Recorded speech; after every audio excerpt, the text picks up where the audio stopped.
तो अब हम आ गए अपने लैपटॉप की स्क्रीन पर। जैसे कि आपने देखा डोनाली सूट लेवल सेंसर की वायरिंग डोनाली सूट लेवल ट्रांसमीटर के साथ कैसे कर सकते हैं, उसको मैंने अभी ब्रीफ किया। लेकिन यहाँ पर हम और डिटेल में क्लैरिटी के साथ डिस्कस करेंगे। तो सबसे पहले जैसे कि आप देख पा रहे हैं, यहाँ पर ये इनपुट सेक्शन है। यहाँ पर हम सेंसर की वायरिंग करेंगे। तो यहाँ पर आप देख पा रहे हैं S1, S2, S3, S4, S5, S6, S7, S8, S9, 10, यानी कि S1 से लेकर के S10 तक ये 10 टर्मिनल हैं और एक ग्राउंड है। तो इसी के अंदर हमें अपने जो ब्राइस के सेंसर हैं उसको हमें यहाँ पर कनेक्ट करना होगा। तो कैसे वायरिंग करेंगे इसको एक बार देख लेते हैं। जो टर्मिनल्स यहाँ पर दिख रहे हैं S1 से लेकर के S10 और GND यानी कि ग्राउंड, इसको हम यहाँ पर ले लेते हैं। तो ये हमने ले लिए, ये हमारे पास आ गए S1 से लेकर के S10 और GND यानी कि टोटल 11 टर्मिनल हमारे पास आ गए। अब इसके अंदर हमें वायरिंग कैसे करनी है, तो सबसे पहले हमें ग्राउंड के अंदर अपना पावर सप्लाई का नेगेटिव वायर को कनेक्ट करना होगा। तो यहाँ पर हम पावर सप्लाई का नेगेटिव वायर यहाँ पर कनेक्ट कर देते हैं। अब हम एक एक सेंसर को कनेक्ट करेंगे। तो सेंसर को कनेक्ट कर लेते हैं। सेंसर को कनेक्ट करने के लिए S1 सेंसर से एक वायर लेके आएंगे और यहाँ पर S1 टर्मिनल पर कनेक्ट कर देंगे और ग्राउंड पर हमने नेगेटिव दे दिया। तो ये ट्रांसमीटर इस सेंसर को सेंस कर लेगा और अपना एक आउटपुट जनरेट कर देगा। उस आउटपुट से या तो हम अपना इंडिकेशन ले सकते हैं, इंडिकेशन लैंप को दिखा करके, या फिर हम PLC में भेज सकते हैं और PLC का एक डिजिटल इनपुट हो जाएगा, ताकि हमको ये कंफर्म हो जाएगा कि पहले सेंसर पर बगाज आ गई है, यानी कि लेवल 1 तक हमारा बगाज का लेवल आ गया है। तो उसको ये इंडिकेट कर देगा और उसके अकॉर्डिंग हम उसके PLC के अंदर अगर लेते हैं तो इसका ऑटोमेशन में यूज कर सकते हैं कि लेवल 1 से हमें क्या करना है। ऐसे ही अगर सेकेंड लेवल की वायरिंग करते हैं तो इसी तरह से एक सिंगल वायर यहाँ से S2 सेंसर से निकलेगा और S2 टर्मिनल पर लगा देंगे तो ये दूसरे सेंसर के लिए। और GND हमारा पहले ही लगा हुआ है तो ये कॉमन ही रहेगा हर एक सेंसर के लिए। ऐसे ही नेक्स्ट करना है तो S3 को कनेक्ट कर सकते हैं, ऐसे ही और नेक्स्ट X4 को कर सकते हैं। ऐसे ही और सेंसर लगाना चाहते हैं तो वो भी लगा सकते हैं।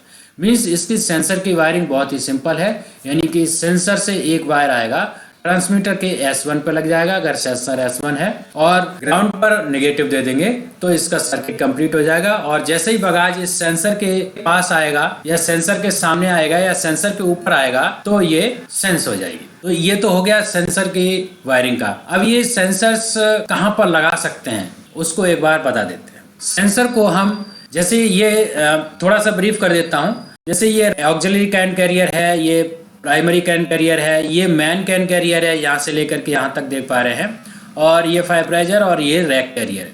तो इन सब में हमारा कटा हुआ गन्ना जो फुल गन्ना होता है वो आता है और ये मैन कैरियर से होते हुए फाइब्राइजर के अंदर जाता है और यहाँ पर क्रश होकर के रैक कैरियर में आता है। तो रैक कैरियर से जो माल होता है उसके अंदर जूस भी होता है और गन्ने की जो क्रश्ड गन्ना है वो भी रहता है। तो ये क्रश्ड गन्ना और जूस इस सूट के अंदर आता है मिल के। तो मिल के सूट के अंदर जब जाएगा तो यहाँ पर हम अपना सेंसर लगा सकते हैं, ताकि अगर सूट अगर भरता है तो ये इंडिकेट कर देगा हमको कि डोनाली सूट लेवल जो है इसके अंदर बगाज आ गई है। तो क्या करेंगे, उससे हम अपनी कंट्रोलिंग कर सकते हैं। जैसे लेवल 5 आ गया, 7 आ गया, 5 आ गया, 6 आ गया, 7 आ गया, तो जैसे जैसे लेवल ऊपर आता जाएगा यानी कि सूट भरता जाएगा तो रैक की कैरियर की स्पीड को कम कर सकते हैं और उसके रेशियो में ये कैरियर चलते हैं तो ये ऑटोमेटिकली कम हो जाएंगी। और उसी सेम टाइम में हम मिल की स्पीड को बढ़ा सकते हैं ताकि जो इसके अंदर जो गया हुआ माल है वो आगे फॉरवर्ड कर दे। तो ये पहली मिल हो गया। ऐसे फिर दूसरी मिल, तीसरी मिल, चौथी मिल पर बगाज आगे चलती जाती है। तो यहाँ पर मेनली क्या होता है, बगाज इसके अंदर जाती है, मिल के अंदर जाने के बाद जूस अलग हो जाता है और बगाज जो बची हुई होती है वो आगे नेक्स्ट मिल में चली जाती है। तो यहाँ पर कंट्रोलिंग के लिए हम यहाँ पर लगा सकते हैं सेंसर 1 से लेकर के 10 लगा दें, 5 लगा दें या 4 लगा दें, जैसी जगह हो। वैसे जनरली यहाँ पर हम 5 सेंसर्स लगा देते हैं। उस सेंसर को हम यहाँ पर चेक करते हैं। तो ये तो हमने यहाँ पर सेंसर कैसे कहाँ पर लगते हैं वो हमने डिस्कस कर लिया। अब हमारे पास बचती है इसकी आउटपुट की वायरिंग। तो आउटपुट की वायरिंग में आप देख पाएंगे, आउटपुट की वायरिंग में आप यहाँ पर देख पाएंगे ये दूसरा जो सेक्शन है, ये पहला इनपुट सेक्शन था और ये आउटपुट का है। तो यहाँ से L1 से लेकर के L10 और एक 24 वोल्ट का यहाँ पर 11 टर्मिनल्स दिए, इनकी हम वायरिंग कर सकते हैं आउटपुट के साथ। यानी कि जो आउटपुट ये जो ट्रांसमीटर देगा उसको हम अपने पीएलसी में सेंड कर सकते हैं या फिर लोकल लैंप लगा करके वहाँ पर इंडिकेट कर सकते हैं। तो कैसे करेंगे आउटपुट की वायरिंग, उसको देख लेते हैं। तो आउटपुट की वायरिंग के लिए जो टर्मिनल्स हमने यहाँ पर देखे हैं, L1 से लेकर L10 और 24 वोल्ट VDC, इस टर्मिनल को हम यहाँ पर ले लेते हैं। तो ये आ गए हमारे पास टर्मिनल्स, ये L1 से लेकर के L10 और 24 वोल्ट का। तो सबसे पहले हम इसके अंदर 24 वोल्ट कनेक्ट कर देते हैं।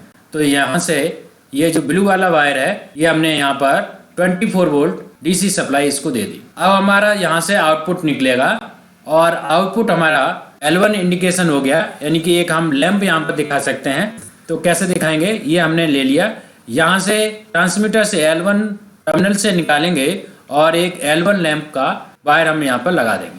तो यहाँ से जो इसके इनपुट में 24 वोल्ट जा रही है, तो यहाँ से ये ट्रांसमीटर हमको 24 वोल्ट प्लस दे देगा। तो 24 वोल्ट प्लस इसको मिल गई। अब हमको नेगेटिव चाहिए, तो नेगेटिव हम SMPS से दे देंगे। तो ये हमने SMPS से नेगेटिव दे दी, तो ये लैंप ऑन हो जाएगा।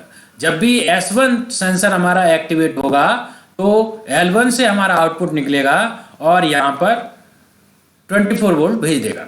जब 24 वोल्ट यहाँ पर भेज देगा तो यहाँ से नेगेटिव इसको ज़रूरत होगी, तो नेगेटिव अगर हम SMPS से दे देंगे तो ये वाला इंडिकेशन ऑन हो जाएगा। ऐसे ही हम नेक्स्ट लेवल को भी यहाँ पर इंडिकेट करा सकते हैं और अगर नेगेटिव हम यहाँ से ही दे देंगे पावर सप्लाई से, तो ये इंडिकेट हो जाएगा। ऐसे ही हम नेक्स्ट लेवल को भी कनेक्ट कर सकते हैं और इसका नेगेटिव हम SMPS से दे सकते हैं। ऐसे ही और एक नेक्स्ट ले लेते हैं L4, इसको भी यहाँ पर कनेक्ट कर सकते हैं। तो यहाँ पर कनेक्ट करेंगे और नेगेटिव हम यहाँ से कनेक्ट कर देंगे। तो इस तरह से हम आउटपुट की वायरिंग कर सकते हैं। तो इस तरह से आपने देखा कि कैसे हम आउटपुट की वायरिंग कर सकते हैं और कहाँ हम इसको यूज करते हैं। ये मिल के सूट लेवल पर डोनाली सूट का लेवल को चेक करने के लिए हम इसे इस्तेमाल करते हैं। साथ ही साथ इससे हम अपने कंट्रोलिंग के लिए भी यूज कर सकते हैं। और इसके अलावा इसकी वायरिंग और प्रैक्टिकल पूरा एक ट्यूटोरियल बना करके अपनी वेबसाइट पर डाल देंगे। हमारी वेबसाइट है www.agein.automation.com। agein.automation.com पर जाएंगे और वहाँ पर आप ट्रेनिंग ट्यूटोरियल वाले सेक्शन के अंदर जाएंगे और वहाँ पर आप इन सारे मटेरियल को चेक कर सकते हैं। तो आज की क्लास में बस इतना ही।